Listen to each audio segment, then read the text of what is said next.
Në kuadër të hartimit dhe publikimit të fjalorit të madh të gjuhës shqipe në një platformë digjitale si burimi hapur të dhënash, Akademia e Shkencave të Shqipërisë dhe Universiteti Fan Stilianoli organizuan një veprimtari promovuese kushtuar kësaj vepre madhore të leksikografisë shqiptare, që u shërben studiuesve, pedagogëve, studentëve, mësuesve dhe nxënësve, si dhe të gjithë përdoruesve të gjuhës shqipe. Gjuha është ndër simbolet më të fuqishme të identitetit të një kombi. Nëpërmjet saj ruhen kujtesa historike, trashëgimia shpirtërore, kultura dhe vetdia jonë kombëtare.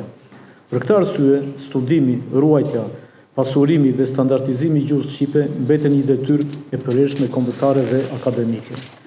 Në këtë këndvështrim, fjalori i madh i gjuhës shqipe përfaqëson jo vetëm një arritje shkencore të jashtëzakonshme, por edhe një dëshmi të përkushtimit të studiuesve shqiptar për ta pasqyruar në mënyrë sa më të plotë pasurinë leksikore të Shqipës.